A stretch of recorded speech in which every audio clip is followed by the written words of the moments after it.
Time was breaking down inside Hope. The ship's reality warping systems were failing, and hours passed like minutes or minutes like hours. Taewon split the team into two groups. He and Lieutenant Byung-ho, a loyal officer who had secretly followed them, would return to the Wandering Star and try to delay the Coalition fleet. The others would stay on Hope and search for a solution in the human archives. "How long can you buy us?" Dr. Hana asked. Taewon checked his weapon, knowing it would be useless against an entire fleet. "As long as I can talk. Maybe a day. Maybe less if they decide to shoot first." Daeho grabbed his arm. "The Coalition doesn't negotiate with criminals. That's what we are now. They'll order us to surrender, and when we refuse, they'll fire." "Then I'll have to be very convincing," Taewon said. They took a shuttle back to the Wandering Star while Hana, Ji-woo, and Sang-mi dove deeper into Hope's systems. The ship's AI, Subin, guided them through corridors that constantly changed shape. They passed rooms full of sleeping humans in stasis pods, all dead now, their life support having failed decades ago.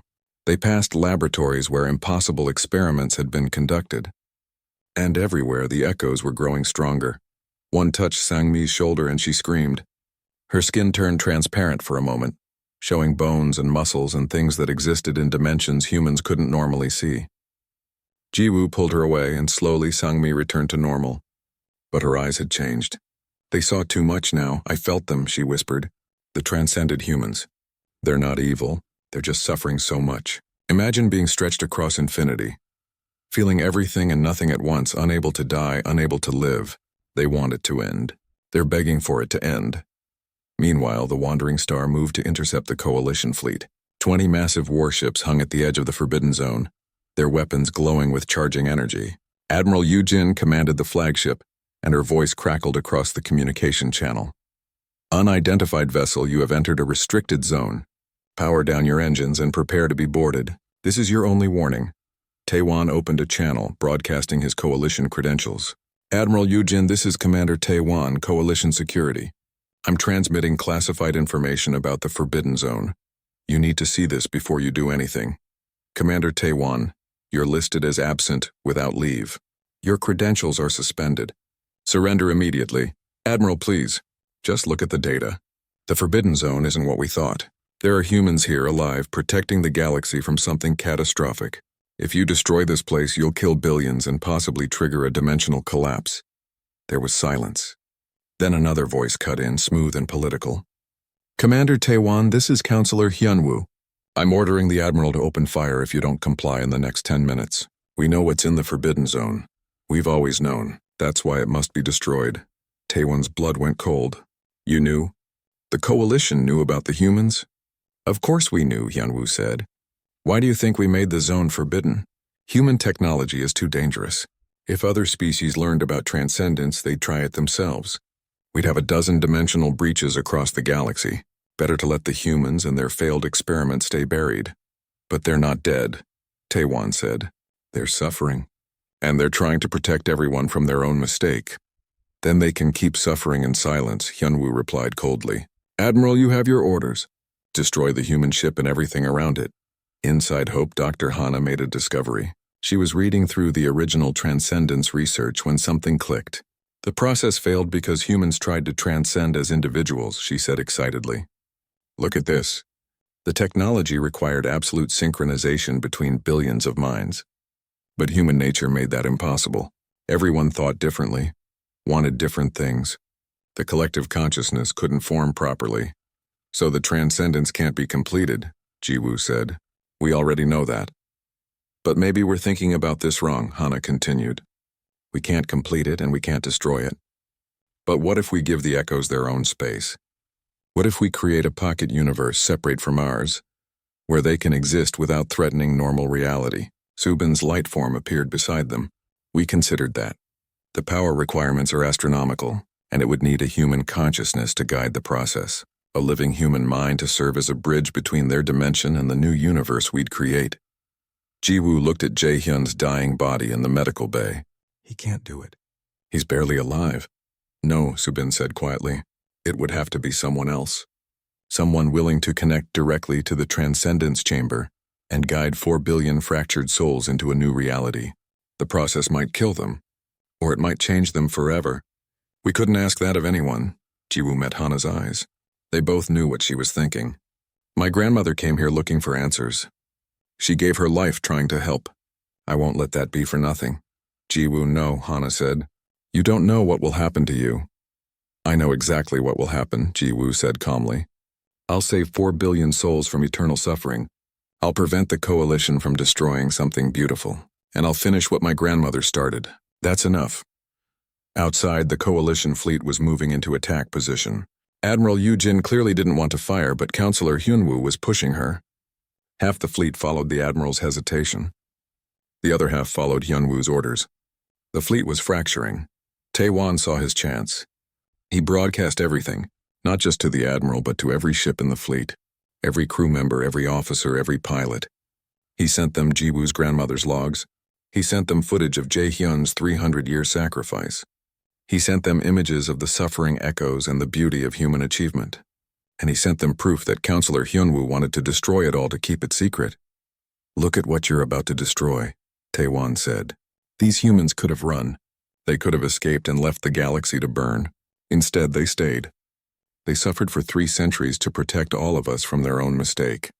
They're heroes. And now we're going to kill them because we're afraid? Because it's easier than helping? The fleet erupted in chaos. Ships began powering down weapons. Others argued over open channels.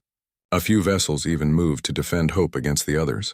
Admiral Yu-jin watched her fleet tear itself apart and made her decision.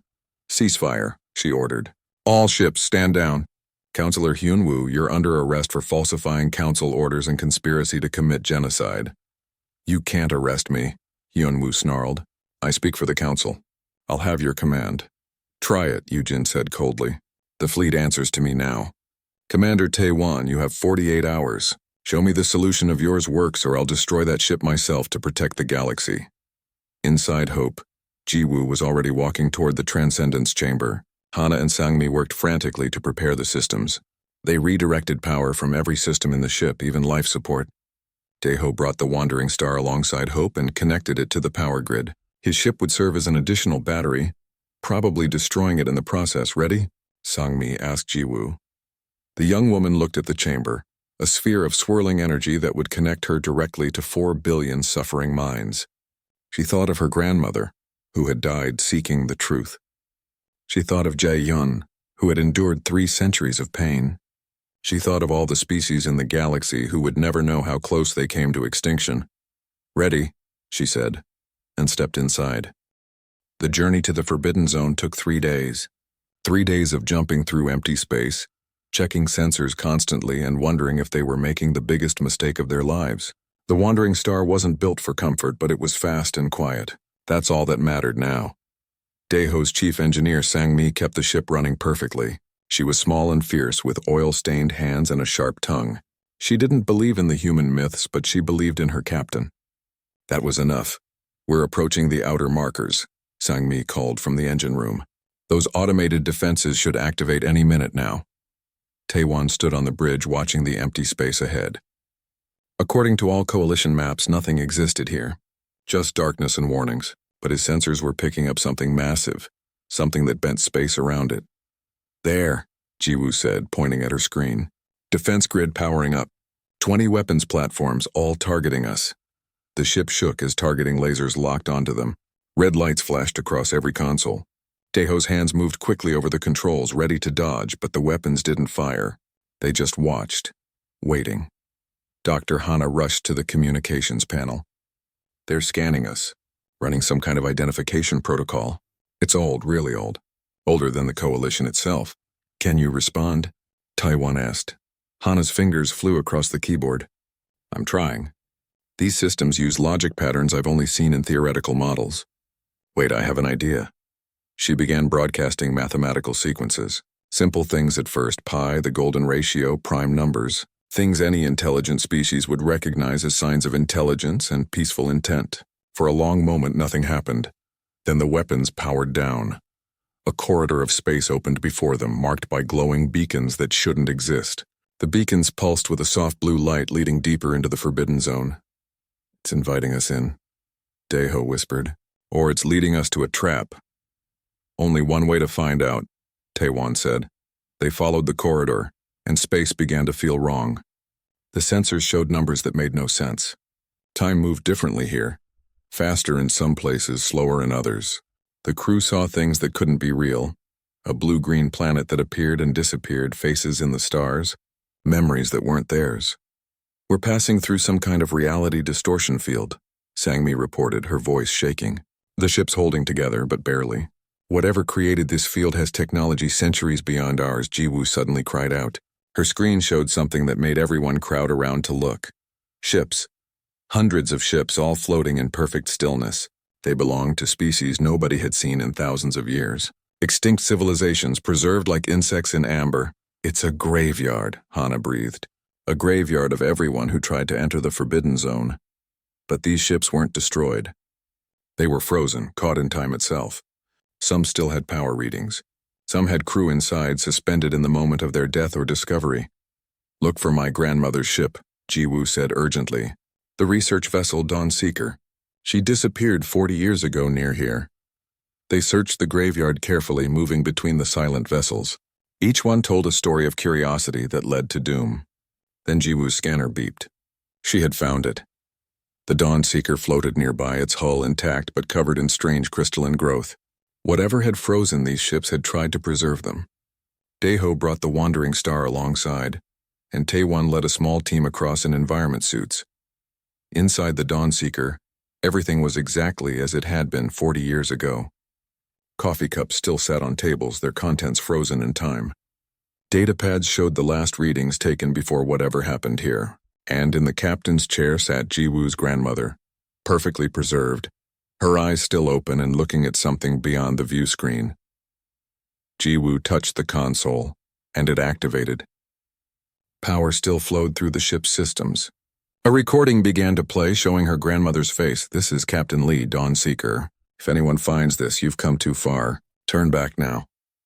The recording paused as if the woman was gathering courage. "But I know you won't. I didn't. The humans aren't extinct. They built something here. Something that broke the rules of reality." The Great Silence wasn't a death.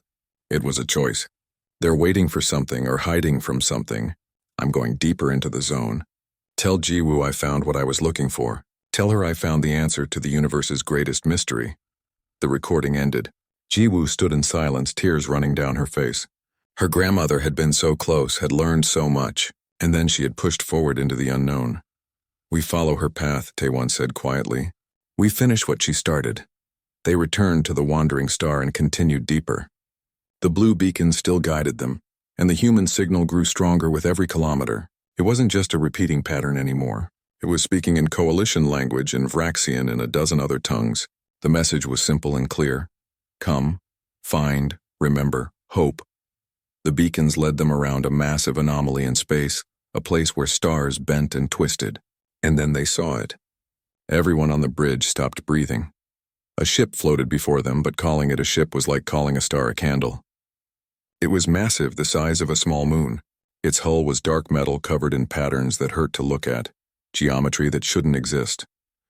And on its side, written in perfect Korean characters that glowed with their own light, was one word: Haimong. Hope. "Impossible," Sang-mi whispered. "That's not a ship. It's a city, a world. How did humans build this?" "They didn't," Hana said, reading her sensors with shaking hands. "Not in the normal sense. This ship is generating its own gravity. It's creating its own space-time. The inside is bigger than the outside. It's not just technology. It's something else. Something more." The human signal came from Hope now, loud and clear. It wasn't asking them to come anymore. It was welcoming them home. Daeho turned to Taewon. "Commander, we're not equipped for this. We don't know what we're walking into. This could be a tomb, a trap, or something worse." Taewon stared at the massive ship. Every instinct told him to turn back, to call for coalition reinforcements, to follow protocol. But his grandmother had been right about one thing. Some questions demanded answers no matter the cost. "We dock with Hope," he said. "We find out what happened to humanity, and we learn why they've been calling out to us for 300 years. The Wandering Star moved forward, small and fragile against the massive human vessel. As they approached, sections of Hope's hull opened, revealing a docking bay that could hold 1,000 ships their size. They entered the ancient human ship, and behind them the hull doors closed with a sound like the universe sighing. Whatever they found inside would change everything. The question was whether they would survive long enough to tell anyone about it. The inside of hope was impossible. The team walked through corridors that curved in ways that made their eyes hurt. Gravity shifted with each step, sometimes pulling them down, sometimes sideways. The walls weren't metal or plastic. They looked like they were made of frozen light, and when anyone touched them, images appeared. Memories of people long dead, playing across the surfaces like old videos. "Stay close together," Taewan ordered. His weapon was drawn, but he didn't know what good it would do here. This place didn't follow normal rules. Dr. Hana couldn't stop staring at everything. Her scanner was going crazy, showing readings that made no sense. "The ship is alive," she said. "Not in a biological way, but it's aware of us. It's watching, thinking." Jiwoo walked ahead, drawn by something she couldn't explain. The signal that had led them here was coming from deep inside the ship. It felt like it was calling to her specifically, like it knew her name. They entered a massive chamber that shouldn't fit inside any ship. The ceiling rose hundreds of meters above them, covered in stars that weren't stars. They were something else. Maybe windows into other places or other times. In the center of the chamber stood a figure made of light. "Welcome," the figure said in perfect coalition language. Its voice was warm and sad at the same time. "I am Subin, or what remains of her. I was the chief science officer of this vessel 300 years ago. Now I'm just an echo, a recording with enough intelligence to speak." Everyone stopped, weapons raised. But the light figure made no threatening moves. It simply waited, patient as stone. "What happened here?" Taewan asked. "What happened to humanity?" The figure flickered, showing different faces. Men and women, young and old, all human. "We tried to become gods," Subin said. That's the simple answer. The complicated one would take years to explain. "But I'll try. Come, I'll show you."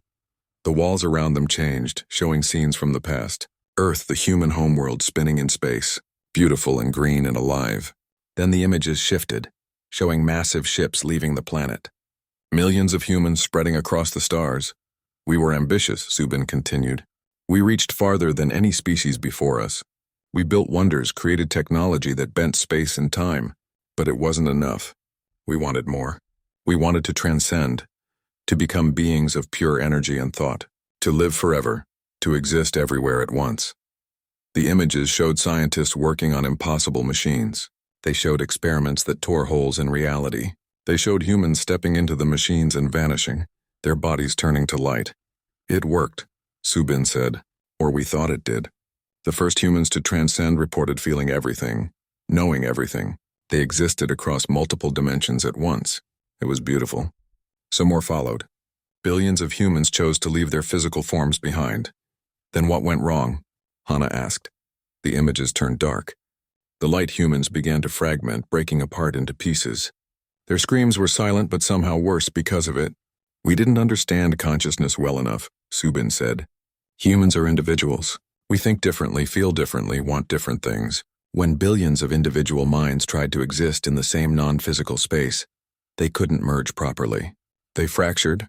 Each piece of consciousness tried to exist independently, but they were all quantum-linked together. They became trapped, unable to be truly separate or truly unified, an eternal hell of paradox." Taewan felt sick. "How many?" 4 billion humans transcended before we realized the mistake. 4 billion minds now trapped between dimensions, unable to die, unable to truly live. They hunger to exist in reality again. They push against the barriers of normal space, trying to break through. If they succeed, they'll consume everything, trying to anchor themselves back to existence. "And hope?" Jiwoo asked. "This ship carried the last traditional humans, those of us who refused to transcend, who wanted to stay as we were. We were going to find a new world, start over, but when we learned what happened to our transformed brothers and sisters, we couldn't just run. We built the Forbidden Zone. We used our technology to create a barrier, a quarantine. We trapped the failed transcendence here, preventing it from spreading." The chamber shifted again, showing them another room. This one was different. It was a medical bay, and in the center, connected to hundreds of machines, lay a man. He was human, old and thin, barely breathing. His eyes were closed, but occasionally his fingers twitched. "This is Jae-hyun," Subin said softly, "the last living human in our universe. He's been kept alive by the ship's systems for 300 years. He serves as an anchor, a living human consciousness that maintains the containment field. Without him, the barrier fails. The transcended humans break free, and everything dies. They approached Jae-hyun carefully. Up close, they could see how much he was suffering. His life support showed pain levels that should have killed him decades ago. But the machines kept him alive, kept him conscious because they needed him. Ji-woo touched the glass around his medical pod. "Why didn't you call for help sooner?" "We tried," Soo-bin said. "For centuries we sent signals, but most species couldn't understand them. The Coalition labeled this zone forbidden and warned everyone away. Our signals were dismissed as anomalies or traps. Only recently did we manage to learn Coalition languages well enough to make our message clear. We were hoping someone would come, someone who could help us find a solution." "What solution?" Taewon asked. "What can we possibly do?" "That's what we hoped you would tell us," Soo-bin said. "We've tried everything we can think of. We can't complete the transcendence because we don't have the knowledge or the power. We can't destroy the transcended humans because they're spread across too many dimensions. And we can't maintain this barrier much longer. Jae-hyun is dying. When he dies, it's over." Dr. Hana was studying her scanner frantically. "The containment field is failing already. I'm detecting dimensional breaches all over the ship. Something is coming through." As if responding to her words, shadows appeared in the chamber. They weren't natural shadows. They moved wrong, stretched wrong, and when they touched objects, those objects began to change. A chair melted into liquid metal. A wall turned transparent. One of Sang-mi's crew members screamed as a shadow brushed his arm, and his hand began to phase in and out of reality. "The echoes," Soo-bin said, fear in her voice for the first time. "The fragments of transcended humans. They're breaking through. Jae-hyun must have lost consciousness. We're out of time." Alarms began sounding throughout Hope. The ship shook and reality itself seemed to crack around them. Through the breaks they could see things that shouldn't exist, other universes, other times, and glimpses of the 4 billion human minds trapped in their eternal suffering. Ji-woo connected to one of the ship's data terminals, accessing the deep archives. "There has to be something. Some solution you missed. Let me search." But before she could begin, Daeho received a message from the Wandering Star. His face went white as he read it. "Coalition fleet detected," he said. "They followed us. They're at the edge of the Forbidden Zone now, and they're charging weapons. They think this place is a threat. They're going to destroy everything." Taewon looked around at the dying human, the failing barrier, the shadows creeping closer, and the approaching fleet. They had 48 hours, maybe less. 48 hours to solve a problem that had stumped the most advanced human minds for 3 centuries. 48 hours to save the galaxy from 4 billion suffering souls and prevent the Coalition from making everything worse. The universe held its breath, waiting to see what they would do. The year was 2847 and the galaxy had forgotten about humans. Most species believed they were just stories now, myths from 300 years ago. The Galactic Coalition controlled almost everything in known space, keeping order among thousands of worlds.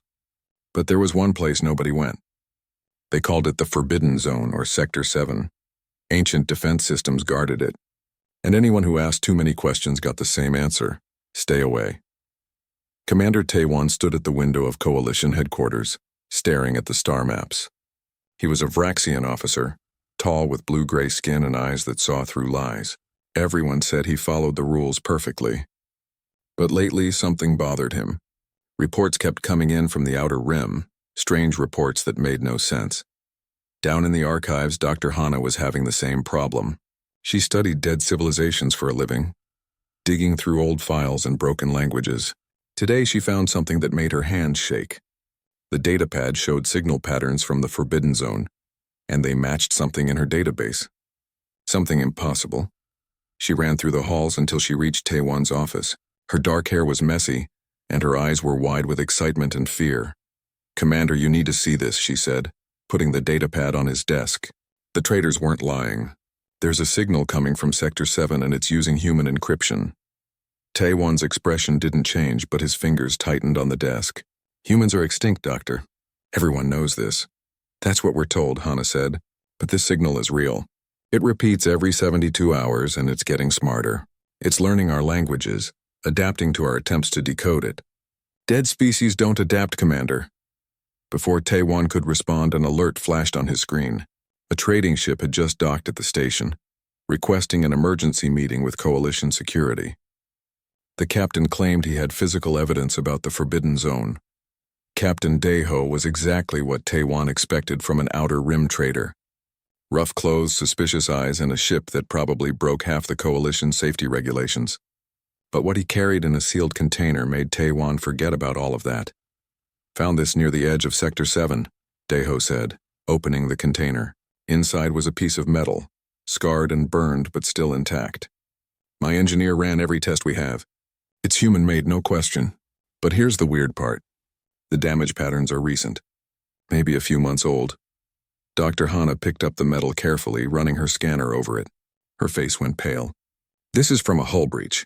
Something hit this ship from the inside like it was trying to get out. And look at these energy signatures. They don't match any known propulsion system. That's because it's not from our reality, said a young voice from the doorway. Everyone turned to see Ji-woo, a communications officer who looked too young to be at Coalition headquarters. She held a data pad and looked nervous but determined. I've been monitoring the signals for months, she said quickly. My clearance is low, so nobody listened to me. But I found something in my grandmother's old research notes. She studied the Forbidden Zone 40 years ago before she disappeared. She wrote about humans, about how they didn't die out. She said they built something in Sector 7, something that changed space itself. Taewon stood up slowly. Officer Ji-woo, what you're suggesting is impossible. The Great Silence happened 300 years ago. An entire species doesn't just hide for that long. Maybe they're not hiding, Hana said softly. Maybe they're trapped. The room fell silent. Daeho laughed, but it sounded forced. You people are crazy. Humans are gone. This is probably just some old wreck floating around. Then explain the signal, Ji-woo challenged. Explain why it knows Coalition standard language when that didn't exist 300 years ago. Explain why it's calling out to us. Taewon made a decision then, one that would change everything. He looked at each of them in turn. A trader who wanted answers, a scientist who needed to know the truth, and a young officer searching for her lost grandmother. They were an unlikely team, but they were all he had. The Coalition Council meets in 2 hours, he said. I'm presenting this evidence. If they refuse to investigate, then we go ourselves. The council chamber was massive, filled with representatives from hundreds of species. Taewon presented everything they had found. The signal, the hull fragment, Ji-woo's grandmother's notes. He spoke clearly and showed all the evidence. When he finished, the chamber erupted in argument. Some council members wanted to investigate immediately. Others called it a waste of resources. But the majority voted the same way they always did when it came to Sector 7. They voted to ignore it. The Forbidden Zone protocols exist for a reason, the head counselor said. We don't go there. We don't ask questions. This decision is final. Outside the chamber, the team gathered in a quiet hallway. Taewon looked at each of them, weighing his options. He had served the Coalition his entire life, never breaking a single rule. But now those rules felt like chains. I'm going, he said finally, with or without permission. Anyone who wants to leave can do so now. I won't report you, nobody moved. Daeho grinned. My ship's already fueled. Been to places the Coalition doesn't know about. I can get us past the border patrols. I'm coming too, Hana said. If there's even a chance humans are alive, we need to document it. Their knowledge could change everything we understand about space travel. Ji-woo looked at the floor, then up at Taewon. My grandmother died looking for answers. I won't abandon her memory now. They left that night, loading supplies onto Daeho's ship in secret. The vessel was called the Wandering Star, and it looked like it had survived 3 wars and a solar storm. But Daeho promised it could make the journey. As they lifted off from the station, Ji-woo sat at the communications console, listening to the signal from the Forbidden Zone. It was clearer now, stronger. And underneath the mathematical patterns, she heard something else. Something that sounded almost like a voice, whispering one word over and over. Hope. The stars stretched before them, and somewhere in the darkness, something human was waiting. Whether it was a ghost, a warning, or salvation, they would find out soon enough. The Wandering Star jumped to faster than light speed, heading toward the one place in the galaxy everyone feared. Behind them, Coalition sensors detected their departure. Alarms began to sound. But by then it was too late to stop them. They were already gone. racing toward a mystery 300 years old and a truth that might shatter everything the galaxy believed. The moment Jiwoo entered the Transcendence Chamber, the universe changed.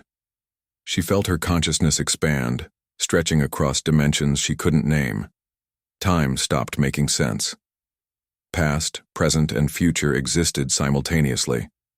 She could see herself as a child, as an old woman, as a point of light, as everything and nothing, and she felt them.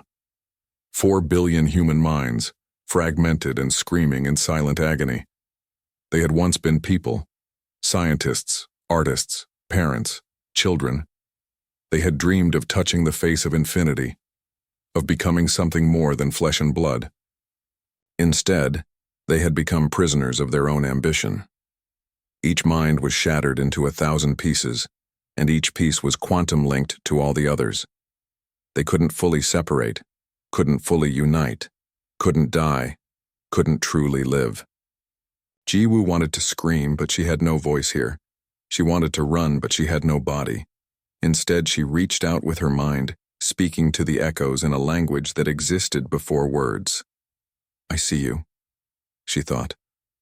"I understand your pain. I can't bring you back to what you were, but I can give you peace. I can give you a place to exist truly, not as broken fragments. A universe of your own, where you can finally be together." The echoes stirred, responding to her. For the first time in 300 years, the fractured human consciousness acted with a single purpose. They pulled themselves together, gathering around Jiwoo's mind like moths to a flame. Not to consume her, but to help her, to aid in their own salvation. Outside the chamber, hope screamed. The entire ship began to fold in on itself, reality twisting like paper in a fire. Sangmi watched the readings with wide eyes. The power draw is off the scale. The ship is pulling energy from the dimensional breach itself. It's using the echo's own existence as fuel. Dr. Hana monitored Jiwoo's vital signs. Her body was still alive, still breathing, but her brain activity showed patterns that should be impossible. She was thinking in dimensions that normal humans couldn't access. "Is she going to survive?" Sangmi asked. "I don't know," Hana admitted. "I don't even know what survive means anymore in this context."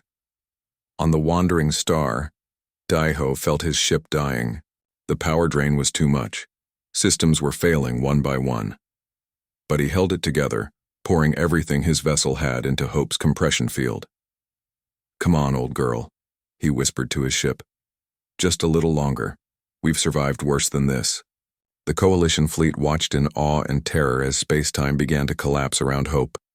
The massive human ship was generating a new type of star, born not from fusion but from conscious will. A stellar anomaly that would contain an entire pocket universe within it. "What are we seeing?" Admiral Yujin asked her science officers. "Artificial universe creation, Admiral. They're giving the transcended humans their own reality, separate from ours. The energy signatures are. I don't have words for this. It's beautiful and terrifying." Inside the Transcendence Chamber, Jiwoo felt the new universe forming. It was small at first, just a point of light in the infinite dark, but it grew, expanding with each moment. She guided the echoes toward it, showing them the way home. Not to Earth or to their old bodies, but to a place where they could finally exist without pain. One by one, the fragmented minds entered the new universe. Some resisted at first, afraid it was another trap, but Jiwoo showed them the truth. She let them feel her grandmother's presence among them, that piece of consciousness that had stayed behind to help Jaehyun. Her grandmother's essence called to the others, welcoming them home. The process seemed to take seconds and centuries at once, 4 billion minds, slowly gathering into one place. As they entered the pocket universe, they began to heal. The fragments reconnected, individuals becoming whole again. They would never return to their physical forms, but they would be at peace, together, finally unified in a way they couldn't achieve before. Jiwoo felt the last echo enter the new universe, and then came the hardest part. She had to seal it, to close the door between realities permanently, ensuring the pocket universe would never leak back into normal space. It required her to be in two places at once, to exist as a bridge between worlds. For one infinite moment, she was everything. She was human and echo, physical and transcendent, living and dying. She experienced what her grandmother had felt, what Jae-hyun had endured, what 4 billion souls had suffered. And then, with an act of will that should have been impossible, she pushed herself back into her body and sealed the door behind her. Hope erupted with light. Not the harsh white light of stars, but a gentle blue glow, the color of Earth's lost oceans. The dimensional breach collapsed into a single point, compressed into a stable singularity. A new star hung in space, small and perfect, powered by exotic matter and sustained by the collective will of humanity's transcended souls. In the medical bay, Jae-hyun's eyes opened one last time. He smiled, feeling the burden lift from his shoulders after 300 years. His job was done. The barrier had held long enough. He could finally rest. His heart stopped, and the machines around him went silent. The transcendence chamber opened, and Ji-woo stumbled out. She was alive, but changed. Her eyes saw colors that didn't exist in normal space. Time moved differently for her now. She would age slower, perceive reality through layers others couldn't imagine.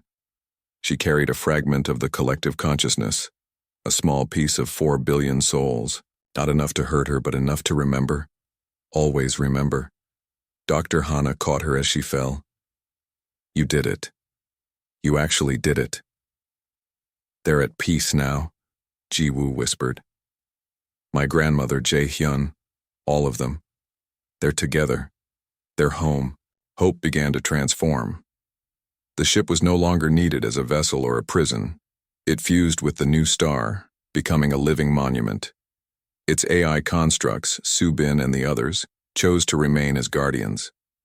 They would watch over the pocket universe forever, ensuring the seal never broke.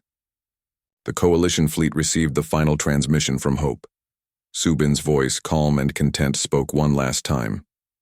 This is Subin, guardian of humanity's memory. We were not myths.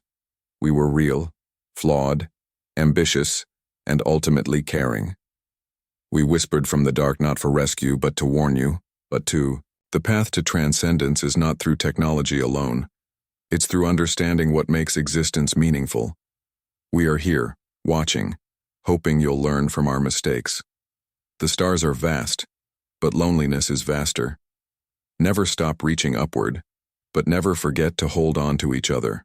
This is humanity's final message. Stay together, stay hopeful, hope out. The transmission ended, then began again. It would repeat every 72 hours, forever. Years passed. The Forbidden Zone was redesignated as the Memorial Expanse. The Coalition opened it for research but protected it from exploitation. The truth about humanity spread across the galaxy, taught in schools, studied by philosophers, remembered by all. Dr. Hana became the foremost expert on human civilization. She made sure their achievements and warnings were never forgotten. Commander Taewon was eventually pardoned for his actions. He became an advocate for challenging unjust laws, teaching others that sometimes the right choice meant breaking the rules. Captain Daeho rebuilt the Wandering Star with coalition support. Sangmi stayed with him, designing ships that used safe applications of dimensional technology. They became legends among traders, the crew that had touched infinity and survived. And Ji-woo? She stood before a memorial outside the Memorial Expanse, watching the blue star glow in the distance. Engraved on the memorial in dozens of languages was a message about hope, sacrifice, and the dangers of reaching too far too fast. A young alien child approached, pointing at the blue star. Teacher Ji-woo, what's that? Ji-woo smiled softly. She taught now, passing on the lessons humanity had learned. That's a reminder, she said. That's humanity's legacy. That's what happens when a species tries to become gods without first learning to be good neighbors. But it's also hope, real hope, the kind that endures even after everything else is gone. Were humans good people? the child asked. Ji-woo thought about her grandmother, about Jae-hyun's 300-year sacrifice, about 4 billion souls who had finally found peace. They were people, she said. They made mistakes, terrible mistakes. But when they realized what they'd done, they didn't run. They stayed. They protected the rest of the galaxy from their own failure. That's what made them good. Not their perfection, but their willingness to pay for their mistakes. The child nodded, not fully understanding but sensing the importance. Ji-woo watched the blue star pulse, feeling the faint warmth of quantum entanglement. Somewhere in that pocket universe, humanity existed in peace. Not as ghosts or echoes, but as something new. Something that had learned the hard way that transcendence wasn't about escaping what you are, but accepting it. The signal from Hope continued its eternal broadcast.